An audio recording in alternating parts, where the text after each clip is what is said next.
Hey guys, welcome to the Massive Iron Channel. I'm Steve Shaw, Editorial Director at TigerFitness.com and Muscle and Brawn Nutrition CEO. Guys, this is Sunday, but this is Q&A Saturday questions. I received so many questions this week that I have combined them. I've had to break them up into 7 questions per video. So check out yesterday's video, Q&A Saturday, to see if your question was featured there. If not, it might be featured in this video. Now, before I get started, understand that if you have any questions you want me to answer, I'd be happy to answer them. There's a Q&A link below. Head on over to that Q&A link. I answer every question posted. The best questions I turn into a Q&A video every Saturday, so watch for that every Saturday. Now, if I answered your question in this video, you can email me. The email link is below. My email address is below. If you want a free copy of my book, I will send you a free copy of my book. All you have to do is email me and ask, say your question was featured. So guys, let's start out. The first question on Q&A Saturday/Sunday is from Roscoe DC88. Roscoe says, I completely dumped and divorced the bench press about 7 to 8 months ago for the overhead press and deadlifts. Now I don't even have a desire to bench and I've started to love deadlifts. Should I at least visit the bench press once a week? Sorry, I just got done lifting and I'm a little bit thirsty. Look, most of us who lift are in it for the long haul. We're going to be doing this for life. With that in mind, when you consider the shoulder girdle, which is consisted of the pushing muscles, the pulling muscles, and the overhead pressing muscles, and the overhead pulling. So this is like a lat pull down, or a pull up. That's an overhead pulling. You're pulling down. The overhead press, which you're doing right now. The pushing, the horizontal push and the horizontal pull, which is a row. You want to have those balanced. That's good for long-term health of the shoulder girdle. It'll help you prevent imbalances. So you want to do one of those variations, at least one of those variations a week. With that said, do you need to do the flat bench barbell bench press? No. You could do the single arm alternating dumbbell bench press. You could do incline dumbbell bench presses. You could do some form of compound dumbbell or barbell pressing exercise. It doesn't have to be bench press. But if you plan on doing this for the long haul, you need to be doing some sort of a compound dumbbell or barbell pressing exercise. So yes, I would work that into your program just to protect your shoulder girdle and to build good chesticles.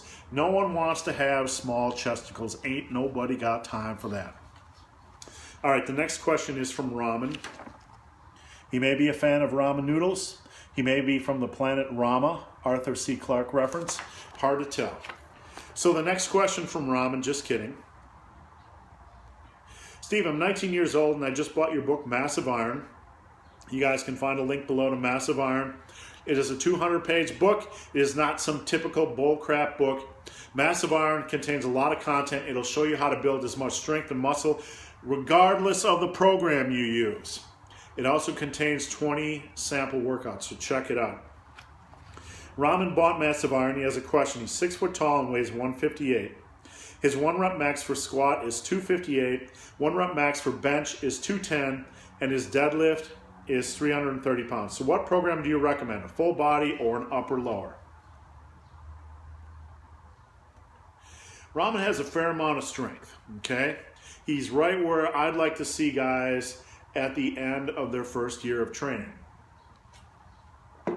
So typically, I recommend full bodies for the first 6 to 8 months of training. And then I would like a guy to try an upper lower. So I would say this, if you really have a strong desire to try an upper lower, a full body workout, try that for 3-4 months. See if you like it. It's not for everybody. If you don't have a strong desire to do a full body workout, try a upper-lower split, run that for 6 to 8 months, see what you think. So I would recommend an upper-lower split. Which one you try from the book doesn't matter. They all pretty much use the same exercises. They're just different variations on the same theme. Pick whatever program, upper-lower program appeals to you, and just go into the gym and attack. The next question is from Gustavo. This is question 3, and I'll have 7 questions total in this video. Gustavo says, my question is the following. When using your rep goal system, which is found in my book, Massive Iron, should I go for the grinding reps before failure, or is it better to avoid grinding out reps? That's a very good question, but it's a complicated question to answer. Each exercise is different. You'll find this the longer that you train.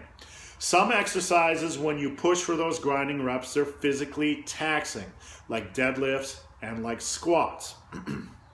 Most exercises, when you push for those grinding reps, they're not going to be as punishing.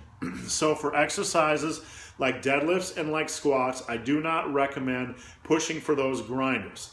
Instead, stop that set when you feel like your form might break down. You don't want to risk doing grinding reps on exercises that, if your form breaks down, it's physically taxing. You know, you might strain a lower back, you might strain a hamstring. For most other exercises, I recommend pushing for those grinding reps. Now,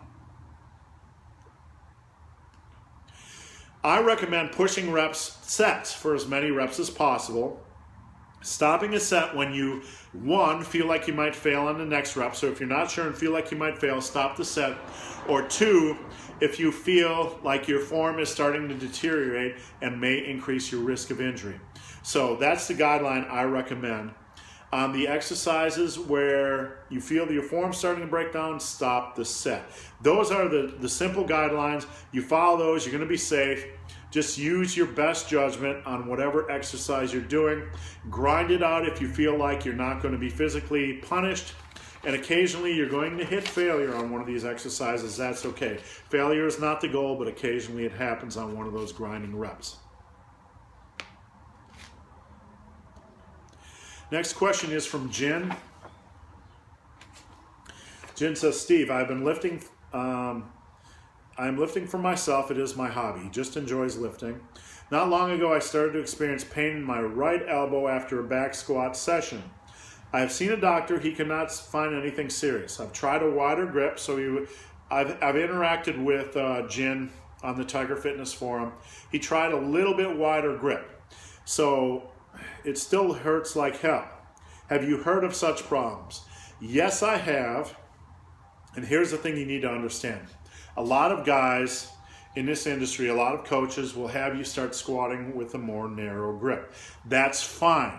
As you start to pick up bulk, as you start to pick up size, it becomes harder to get your arms back behind your shoulder to reach the bar. So what you're experiencing is quite natural. This is also a common occurrence for bigger guys or guys that aren't 130 to 190 pounds. Now, a lot of guys will tell you all you need to do is do mobility work or stretching and that'll cure it. That's bullcrap. That doesn't work for anybody. In fact, the guys who pick up shoulder strains and elbow strains from squatting, that is rarely the case. The case is usually they're bigger guys, they carry a lot of weight, they carry a lot of muscle mass, they're having a hard time getting under the bar like this. So, I had to push my grip on squats to a max level. This relieved the pressure on the elbows and on my shoulders. I also had to use a buffalo bar or bow bar, which you can find at New York Barbell for like 250 bucks. You might need to use a bow bar, a buffalo bar, but you will for certain need to widen your grip. So you have to start experimenting. Widen your grip a little bit, see if that helps. If not, push that grip to a maximum level. It's not going to impact your squats. You're not going to die if you don't squat in a ripatone manner. You got to take care of your elbows. You got to take care of your shoulders. So,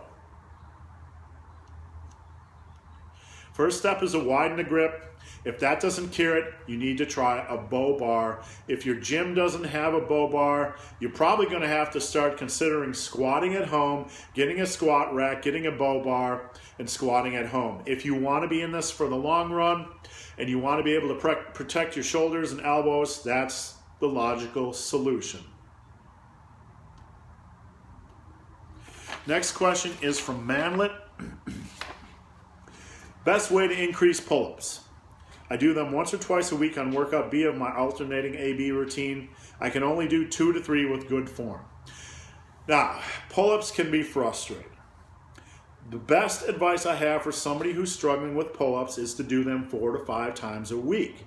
You're going to have to do them separate from your workout routine or after your workout routine. If you can only do 2 to 3 per day, write down how many you're doing per week. What you want to try to do is increase by at least 1 to 2 reps total per week. So if you can do 12 a week and you're doing them 4 to 5 times a week, you can only do a total of 12 per week. Next week, try to do 13. Next week, try to do 14. You're trying to make those small steps. They're going to add up over the course of a year.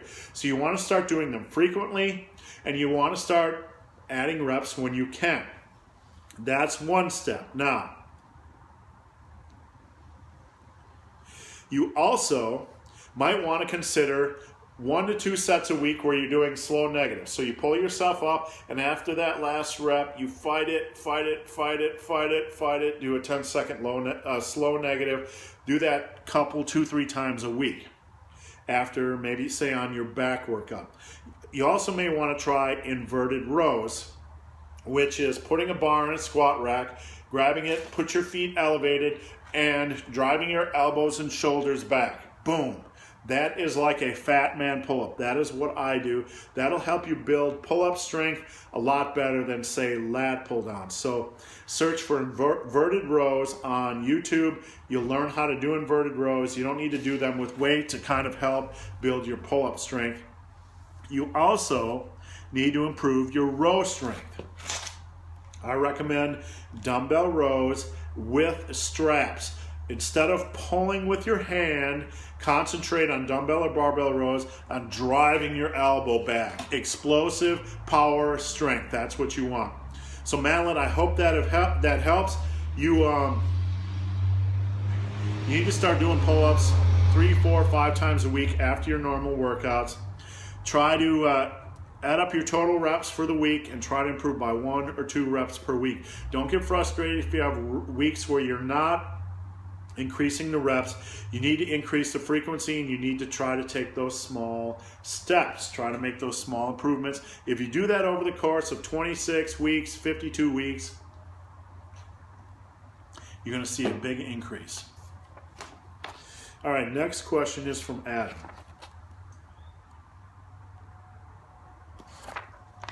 Adam says, I have a question regarding my training. I like to power build. My main goal is aesthetics, but I also want to be as strong as I look. Those are excellent goals. I'm on an upper-lower split and have organized my upper days, but I'm not sure about the lower days, as I want to have sufficient volume, but I also want to increase my squat and deadlift strength. I want to be squatting or doing some form of squat variant twice a week, but not sure how to program it. All right, that's an easy one. On your upper body days, you're going to do a chest exercise, you're going to do a back exercise, and you're going to do a shoulder exercise, and then you're going to do an arm exercise. So you're going to have 5 exercises: chest, back, shoulders, triceps, biceps, boom, done on your upper body days.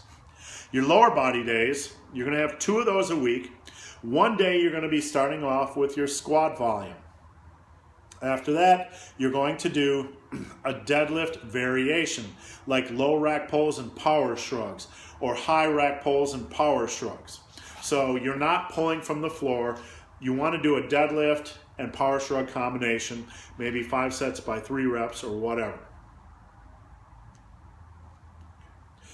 On your other lower body day, you start off with heavy deadlifts. That's your heavy deadlift day.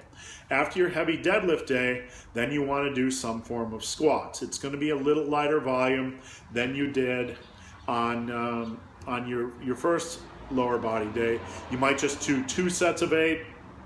You could even do a 20 rep set. You could do maybe 1 set of 8 on squats and then drop to 1 set of 12 or whatever. You could do 3 sets and 8 or 12 and 15 or whatever. You don't want the volume to be the same as on day 1. You want it to be a little lighter, a little less weight, but I would probably get in your heavy deadlifts and then drop to maybe 2 sets of squats, maybe even 2 sets of pause squats, or just 1 set of 20 rep squats. So that's how I would structure it. So Adam, I hope that's helped. Last question today, guys, is from Whatsnext. How healthy do you feel after multiple decades of heavy lifting? Do you feel healthier than other guys your age? Any joint issues, lower back issues? If you could go back in time and tell something to your younger self who just started, what would it be? That's an easy question. Guys, when they're younger, they do way too much volume. They focus on volume instead of focusing on using a moderate volume, focusing on maximizing sets, and focusing on progressing. The biggest mistake you can make is trying to do too much volume. While there can be merit to doing volume training, if you're in this for the long haul, you want to stick as close to moderate volume as you can. Now, there are other tips I would give my younger self, such as don't overwork the deadlift. 2 sets per deadlift workout max. I do a semi-heavier set between 85 to 90%, and then I do a drop set of about 10%, 15% in weight. Don't overwork the deadlift. I would also tell my younger self not to overwork arm work. This is a real quick way to pick up elbow tendonitis and to mess up your elbow. So don't overdo the arm work. I would also tell my younger self, when you're doing rows, use straps at all times. I did it for 20 years. All that gripping work is going to contribute to elbow tendonitis. That's one of the big contributors. Use straps. Now, some of you guys are worried that if you use straps, it's going to limit your grip strength. Look, at some point, as you progress in strength, your back strength is always going to outperform your ability to hold a barbell or dumbbell. At my strongest, I could do 270-pound one-arm dumbbell rows for 10 reps, 405-pound barbell rows for 5 reps, deadlift close to 800 pounds. On the rows, I had to use straps just so I could move the weight. When you use straps, you don't have to grip them tightly. You can let the strap do the work and relax your grip and just cup it and row. I did that today with 175-pound dumbbell rows. I did 2 sets of 10. I just released my grip slightly and just use it like a hook, It's harder to do on barbell rows, easier to do on dumbbell rows. So to maintain your health over the years, use moderate volume, don't overwork the deadlift, don't overwork your arms, use straps, and use your arms as hooks on rows. Those tips alone will save you a lot of wear and tear. So guys, I hope this video has been of some help. If you've made it this far in my video and have yet to subscribe to my channel, please do. I'd appreciate the support. If I answered your question in this video and you want a copy of my book, Massive Iron, there's a link below to my email. Email me, I'll send you a free copy. If you have questions you want me to answer, there's a Q&A link below. Head over to that Q&A link. I answer every question posted. The best questions I'll turn into a Q&A video like this one. Guys, also check my book below, Massive Iron. It's only $14.99. I don't try to rape anyone and steal your money. It's 200 pages of content. It's a quality book. It'll help you maximize the muscle and strength building process.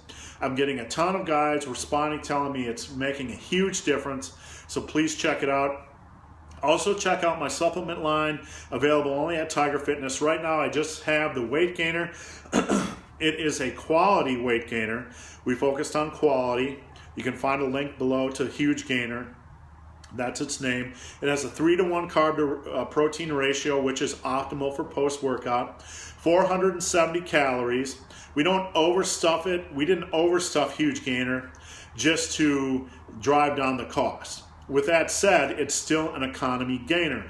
You get 30 servings for $24.99, much cheaper than protein powder, and it is a quality product. It is a quality product. I work with Mark Lobliner of MTS Nutrition to develop this product. So please check that out as well. So guys, as always, thanks for watching. Have a great day.